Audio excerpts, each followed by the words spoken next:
Sometimes we got to get away from the mechanics of violence, what causes injury, all the things that I cover in depth here on this channel. We need to pull back. We need to really understand, I'm a big believer in principles and methods. And one of the big principles that I think is absolutely important, one of the best things you can do for yourself, is truly understanding human nature. And I mean real human nature, not what we hope and we wish human nature was like, but really what it's all about. And I just recently saw an interview with a friend of mine, Chris Williamson, and he interviewed another person I've had the pleasure of meeting, Naval Ravikant. And Naval did a really good job of setting up kind of society and how human nature plays into it and how it plays into the idea of violence and what kind of role violence takes in human history. And it really helps us understand. So I'm going to let him set the table for us, and then I'm going to take you and talk about all the experiences I've had with various groups that absolutely use the methods and principles that, Naval talks about in this clip.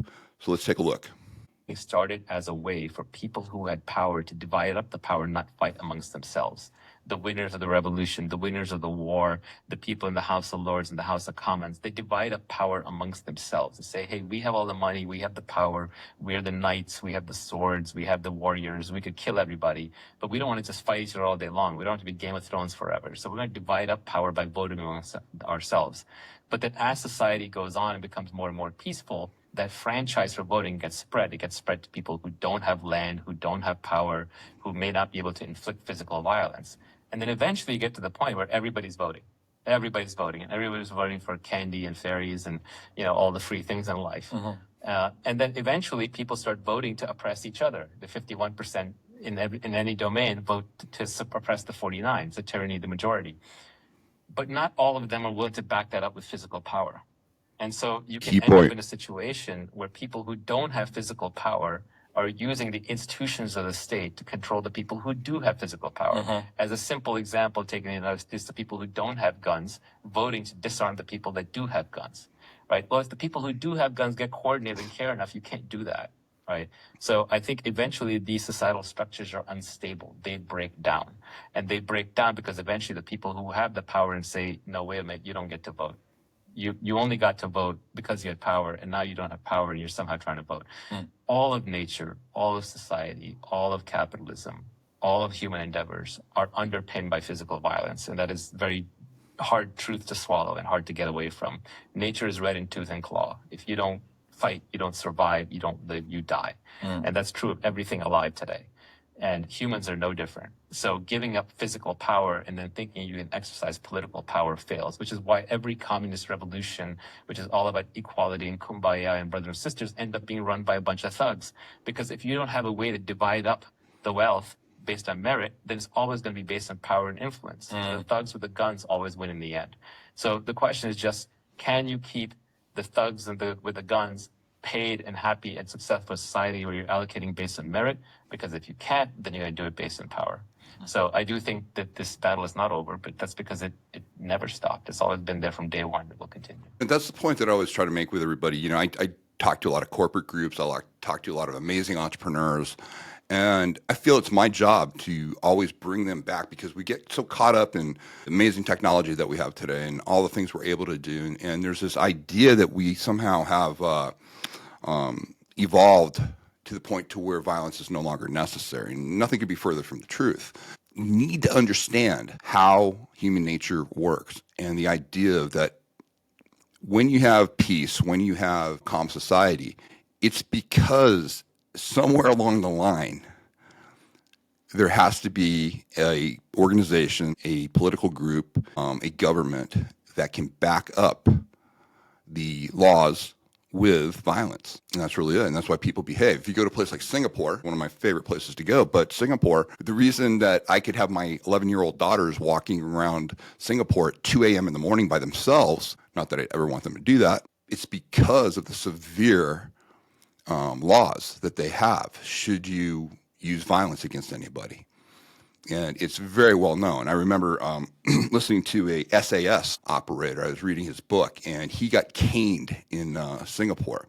he had brass knuckles. He was caught with brass knuckles at a bar. There was a fight, and he got prosecuted. And so he could either serve the sentence. I forgot how long the sentence was, or he could be caned. I think it was 3 lashes with a cane. It might have been more. Now these canes, if you've never seen, they're like these long, flexible, square whips, basically very thick, whips. And the caning, the punishment for having brass knuckles, or I remember this became a big incident years ago when a U.S. diplomat's son, had spray painted some cars, and they were going to cane him. And I think everybody was like, oh, okay, yeah, cane him. That's no big deal. They figured he was getting beaten on the bottom and he's going to have some black and blue marks. No, that's not what happens. So this SAS operator talked about it, and he was bent over. His buttocks were exposed. He was tied to some sort of stretching his body out device. So his buttocks was right up in the air, and this guy comes out with a cane, and he comes and he pinpoints and lands at one part on his glute, high up on his glute. The second one goes exactly to the same point completely. The first one broke the skin. This one ripped the muscle open. The third one went all the way down to the bone.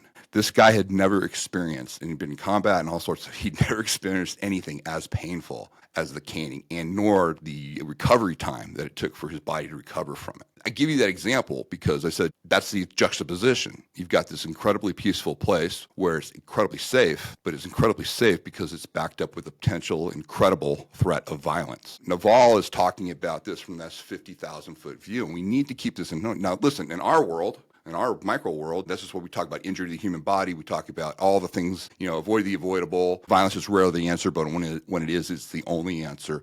All those things are so key because, again, nothing will be respected ultimately unless there is the credible threat of violence. And that's something that's very uncomfortable for a lot of people. But just ask yourself, when you are trying to enact a law on somebody, or when you have people that are so, especially in the U.S., so bold to yell at people and threaten them and everything. Why are they able to do that? Because they know ultimately there's a government that they can go to. They can go to the legal authorities. They can do that, and they can have action taken against this person. So again, they themselves are not physically able to take care of the threat, but they have no problem bringing in the government to do it. That's how it works.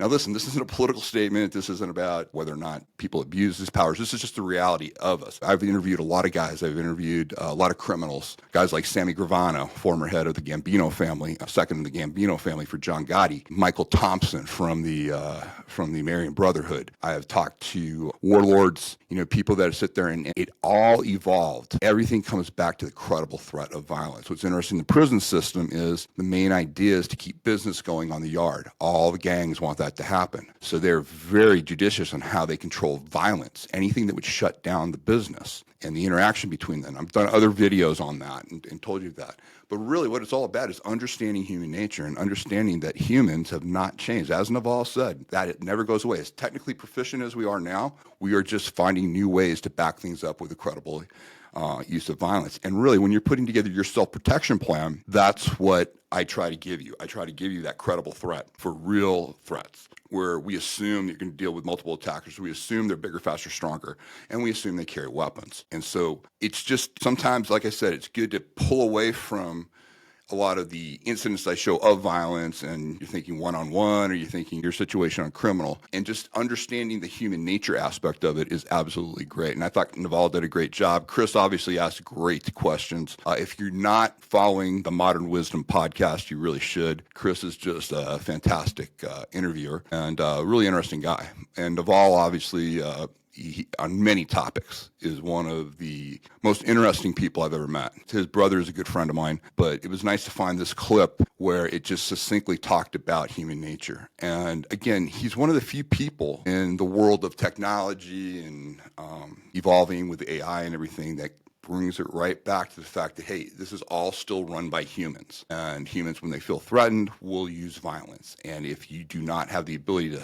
shut down that violence, if whatever you're trying to enact doesn't have the credible threat of violence behind it, you're probably not going to be successful. That's just the reality of what we're talking about right now. Anyways, okay, so if you yourself are ready to start to put together that plan, that is going to make sure that you and your family have all the information that you need to minimize the chance of violence coming in your life. Please go ahead and go to surviveviolence.com, get our guide. We've got 11 modules. If you like this information, I go in depth with 11 different modules that will help you set up a life that will minimize the chance of violence coming into your life, which is all we really want, okay? Human nature, folks, it's the basis of everything. Until that changes, unfortunately, we're all going to have to be familiar with the tool of violence. Till next time, be safe.